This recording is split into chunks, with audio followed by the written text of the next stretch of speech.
Los abusos en las cárceles de Bukele, lo mataron a golpes en la celda y lo sacaron a rastras como a un animal. Dos testimonios recogidos por El País de personas detenidas durante el régimen de excepción del presidente Bukele en El Salvador coinciden con las denuncias de organismos de derechos humanos. Los dos vieron gente morir en su celda, los dos fueron torturados y pasaron meses en cárceles hacinadas, sin apenas comida y sin la asistencia en ningún momento de un abogado. Dos testimonios recogidos por El País de personas detenidas durante el régimen de excepción, que ampara la guerra contra las pandillas del presidente de El Salvador, Nayib Bukele, coinciden con las denuncias de abusos sistemáticos por parte de organismos de derechos humanos nacionales e internacionales. Muertes bajo custodia, hacinamiento extremo, torturas, detenciones arbitrarias, incluyendo menores de edad e incomunicación total con abogados o familiares. Manuel, nombre ficticio por seguridad, de unos 40 años, y Dolores Almendares, de 53, que sí ha decidido publicar su identidad, pasaron meses en prisión acusados de pertenecer a las maras. Los liberaron ante la falta de pruebas contundentes, pero ambos siguen a la espera de juicio. Estas son sus historias. Manuel cuenta que, en su caso, el tópico para explicar la oscuridad de la cárcel se convirtió en literal. Desde que entré hasta que salí no vi la luz del sol. Desde mediados de abril del año pasado hasta principios de febrero. Prácticamente, un año encerrado en el penal Izalco, a unas 2 horas al oeste de la capital. En una celda para 20 personas donde había metidas más de 70.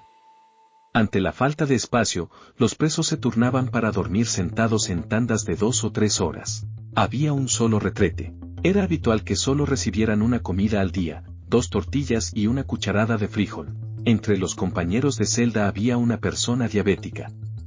Un señor de 62 años que tenía una tienda y que lloraba mucho. A él, cuenta Manuel, lo dejaban dormir sentado toda la noche mientras el resto seguía de pie. Un día, no despertaba. Trataron de moverlo entre varios y estaba helado. Cuando llegaron los custodios, ya no tenía pulso. Manuel asegura también que solo 2 o 3 veces entró un médico a pincharle las inyecciones de insulina que, según su versión, la familia le enviaba todas las semanas. La falta de asistencia médica en las cárceles es una más de las vulneraciones de derechos básicos que denuncian las organizaciones. Manuel cuenta que otro de los presos, un joven de 21 años al que llamaban Daniel, también murió en la celda. Estaba desesperado y pedía medicamentos a gritos o se quejaba de hambre y de dolor. Los policías respondían con golpes, a patadas, con las macanas, porras, o con la culata de los fusiles. Un día le pegaron tanto que lo mataron a golpes y lo sacaron a rastras como a un animal. Una investigación de Human Rights Watch, que tuvo acceso a una base de datos del Ministerio de Justicia, reveló que solamente durante los 5 primeros meses del régimen de excepción, de marzo a agosto, se registraron al menos 32 personas muertas bajo custodia sin aclarar las circunstancias. En su mayoría en los penales de Mariona e Izalco, donde estuvo preso Manuel. Otro recuento de la organización salvadoreña Cristosal, esta vez hasta finales de octubre, elevó el número de muertes a 80. Solo deseas morir. Además de los golpes, Manuel habla también de otro método de tortura. Eran habituales los manguerazos de agua dentro de la celda y, cuando el suelo estaba mojado, activaban la pistola de corriente eléctrica para que nos agarrara a todos. Entre el resto de los presos con los que convivió había personas con tatuajes de las 2 pandillas, MS-13 y Barrio 18. Dice que eran a los que más se llevaban a las celdas de castigo. Yo no hablaba con ellos porque les tenía odio. Sentía que yo estaba ahí por ellos. Eran comunes los rezos colectivos. El soporte nuestro era la fe. Cuenta que especialmente uno de los presos, cristiano evangelista, era el que más rezaba por todos. El enemigo más grande que uno tiene ahí dentro es la depresión. Sientes un vacío inmenso y solo deseas morir. A Manuel lo detuvieron a finales de marzo, pocos días después de iniciar el régimen de excepción, que dura ya un año. Según su versión, fue una venganza de unos policías. Un par de años antes, unos agentes habían golpeado a su hijo de 10 años porque no llevaba identificación cuando volvía de comprar tortillas durante la pandemia. Él los denunció y un juez los acabó condenando. En represalia, 10 policías se presentaron en su casa con una orden de captura. Ese mismo día empezaron las palizas que duraban hasta que se aburrían.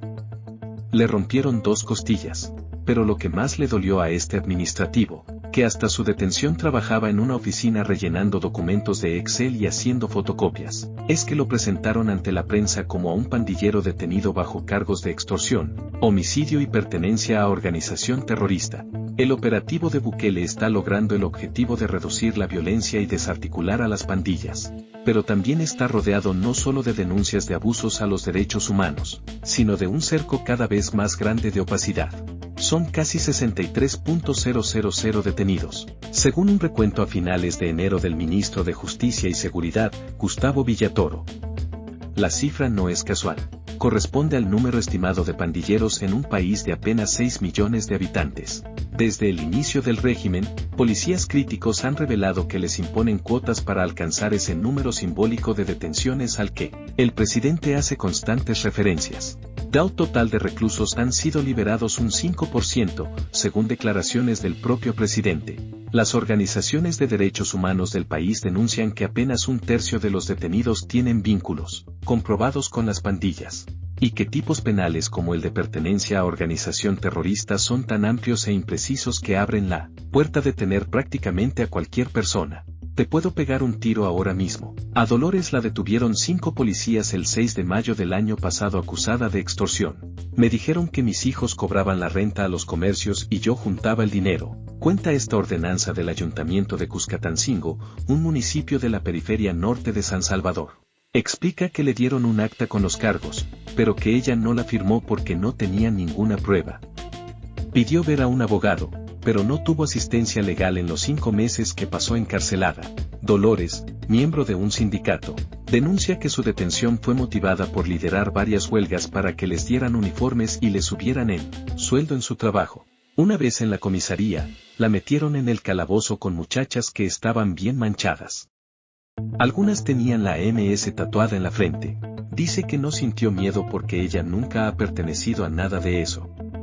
Igual que Manuel, decidió no hablar con las otras detenidas porque callar te da y hablar te quita. Durante la primera noche, recuerda que un policía le dijo, ahora ustedes son el blanco. Les puedo pegar un tiro ahora mismo y decir que se querían fugar. El primer día en la cárcel de Ilopango, a media hora de la capital, la pusieron en fila con otras presas. La desnudaron, la hicieron bañarse en un barril en el patio junto a otras 20 mujeres. La pasaron por un escáner y le revisaron el interior de sus genitales por si llevaba droga o algo así, supongo.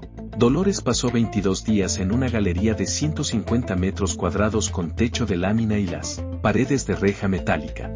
Allí había más de 800 mujeres, según sus cálculos, que dormían apretadas en el suelo de cemento, cada una con la cabeza a la altura de los pies de la otra. El baño era una cubeta y la ducha, una manguera.